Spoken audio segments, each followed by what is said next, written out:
Hey, what's up guys, welcome back to the channel, and on today's video we are looking at the Adidas Adizero SL2. Now I realize I'm a little late to the party with this shoe, but so many of you recommended that I try this shoe that I'm really happy to have gotten a hold of a pair and been able to put it through its paces. So the SL2, let's get into it. Let me get started off with these disclosures. This video is in collaboration with my friends over at Roadrunner Sports. Now the Adidas SL2 was sent to me for the purpose of review. However, no one at Roadrunner Sports has told me what to say, they don't have any editorial privileges, and all the thoughts and opinions are my own. With that said, you can pick up a pair of the Adidas SL2 from Roadrunner Sports for $130. And of course I'll place links in the show notes below in case you want to pick up a pair for yourself. So let's jump right into it. The Adidas Adizero SL2 is the least expensive shoe in the Adizero line. And I will just say that the $130 is a really good price for this shoe. Now the SL2 at $130 is well priced because it does a lot of stuff really well. It's comfortable running easy, it's comfortable running fast, but we'll talk about the ride after we talk about the shoe itself. And the SL2 has 36 in the heel, 27 in the forefoot for a 9mm drop. Adidas claims that in a US men's size 9, the SL2 would tip the scale at 8.3 ounces or 236 grams. However, in my size, a men's US size 13, it tips the scale at 10.2 ounces or 290 grams. Now, there is a little bit of competition when it comes to the Adizero SL2. We've got things like the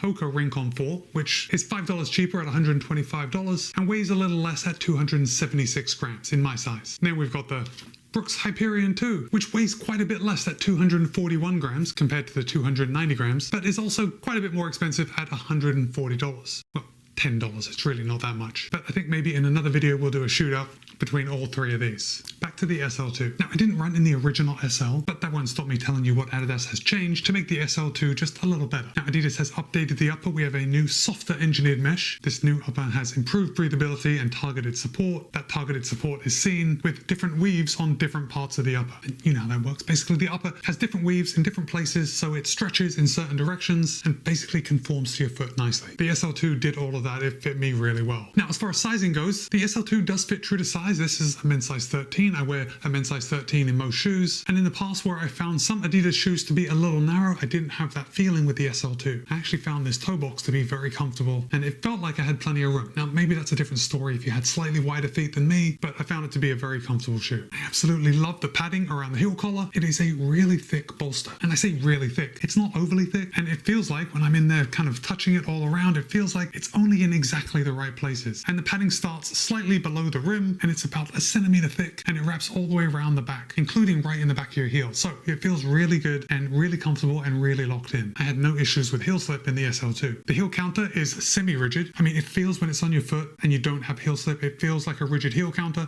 but if I push it in like that, you can see that there's really no super rigid insert back there. And then we've got this little flap right here as acting like a little heel pull. If I'm honest, I didn't use it once, but actually I like the way it looks. So let's hold on to that. There aren't too many overlays on the SL2. I think as far as structure goes, Adidas is really using that targeted mesh to give the upper some support, but we do have some overlays. Obviously we got the 3 stripes on both the lateral and medial side. On my colorway it's difficult to see, but we've got some overlays right here on the heel on both sides, again with the Adizero SL2 branding. Got an overlay coming around the toe bumper. A lot of times you'll see that as an underlay, and then just a little reinforcement coming along the eyelet chain just to give a little extra support when you cinch down those laces. Looking at the tongue, we have a lace loop right in the middle with that Adizero branding. Now the tongue is thinly padded, let's put it that way. It's not a race day tongue where it's just like one layer of material, but it's not like daily training when they've totally overdone it with the stuffing. It's on the minimal end of stuffed. I guess I need to come up with a better classification list to appropriately describe tongue thickness, but I'm going to overlay something on the screen so you can actually see how thick it is for yourself. Now the tongue is not gusseted, but I didn't experience any tongue migration. I think that lace loop kept it right in place, and as I'm now looking in the shoe right now, I'm seeing a lot of light coming through that upper, which I always like to see. Now I did already say that Adidas has tweaked the upper, they've made it a little more breathable, and I actually found this shoe to be totally adequate in the breathability department. Now remember, I do live in Florida, it's summertime when I'm testing the SL2, so I'm going out and there is no getting around that I'm soaking every shoe that I run in. But even so, the SL2 felt like it was keeping my feet a little more aerated than maybe another shoe with a thicker upper. Just realizing now that it's really difficult for me to say how breathable a shoe is, but it's somewhat intuitive. Because I'm soaking every single shoe, kind of have to go by feeling, and it's hard to articulate those feelings, but it did seem like I didn't have an issue with breathability on the SL2, which is definitely a plus. Let's come down to the midsole. Now again, Adidas Adidas has made a change from the original SL to the SL2, and we're using a dual density setup, and basically it's 3 layers. We have Lightstrike 2.0 on the top, Lightstrike 2.0 on the bottom,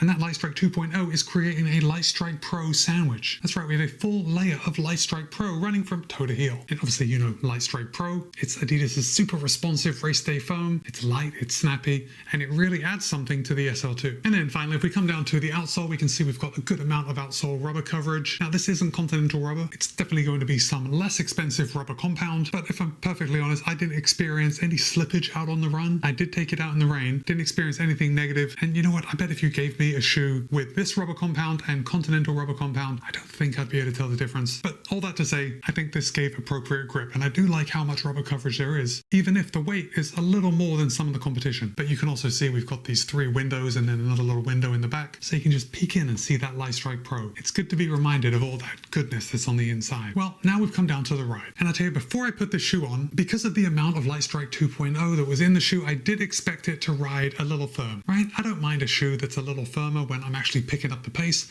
but when I'm running easy, I do like a slightly softer ride. And I'm happy to report that the Lightstrike 2.0, possibly because we have that filling of Lightstrike Pro, was definitely not too firm. It was very comfortable when I would go out and warm up before I was putting in an effort, or when I was going out and I was just running easy for the entire run. Now, what I was most surprised at is when I took this out for a workout. And when I was running fast, so I did a tempo run, I did a couple of interval runs in the SL2, it was really that kind of shoe that disappeared on my foot, and I didn't think about it, and I didn't feel like I was being held back by the shoe. Do you know what I mean? Like, it didn't feel heavy, it felt comfortable. I guess I'm saying that the shoe did disappear on my foot, so when I was running hard and my heart is pumping and I'm really hating life, I wasn't hating life because of the shoe. I was hating life because of the running. And when you're putting in a workout, hating the run because of the run itself is exactly how it's supposed to be. Also, for a workout, I went out with a couple of other friends, and I was able to keep up with them. Now, both the fellas that I was running with were a little faster than me, and the SL2 performed extremely well, basically on all the workouts that I did with it. Now, basically, I just gave the SL2 a super review. So far, we haven't talked about anything bad, but there is something very bad. Well, maybe that's a little harsh, because I did put in several runs into the shoe before I brought this review to you. And on one of my runs, actually that run that I was running with my other friends, and I was able to keep up with them in the shoe, that was a good side. On the bad side of that run, I had to retie my shoes 3 times on that run. Now remember, this run was in Florida, it was in the summertime, and I was running really hard. So the laces were soaked. Did that have something to do with it? Maybe. Also, was it user error? I would say also maybe, and probably more likely. But user error 3 times?